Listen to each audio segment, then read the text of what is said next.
কে এটা লতিফ ভাইয়ের মতন লাগে। ওরে বাবা, লতিফ ভাই গরু কিনছেন এটি না বিক্রি করতে আনছেন? কিনা লইছেন। দর্শক এটা লতিফ ভাইয়ের মতন লাফায়। দর্শক আজকের চুয়ারা হাট থেকে লতিফ ভাই 3টা শাইওয়াল নিল। কেমন দামে নিল সেই দামটা জানবো। লতিফ ভাই 3টা কত করে নিল? 3,10,000। 3,10,000। দর্শক 3,10,000 টাকা দিয়ে নিচ্ছে। একেবারে লাল, মানে পালা, মানে কোরবানির জন্য আর কি। পালবেন ভাই?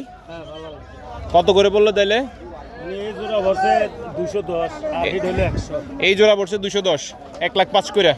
আর এটা পড়ছে 100। আচ্ছা আচ্ছা, কোরবানিতে আসবে নি? হ্যাঁ ইনশাআল্লাহ। ইনশাআল্লাহ চলে আসবে। তাহলে বাসায় কয়টা আছে? বাসা গরু আছে আর 8টা। তাহলে এত সুন্দর সুন্দর গরু, তাহলে তো ঈদে তো লতিফের বাসায় আবার যাইতে হইব। দর্শক দামগুলা কেমন হয়েছে অবশ্যই একটু কমেন্টে জানাবেন। 310 দিয়ে নিল আজকের চোয়ারা বাজার থেকে আর কি লতিফ ভাই। ওরে ঠিকই কইছেন ভাই, লতিফের মতন লাফা এটা। আমি লাফাইনি। বাজার কি অবস্থা?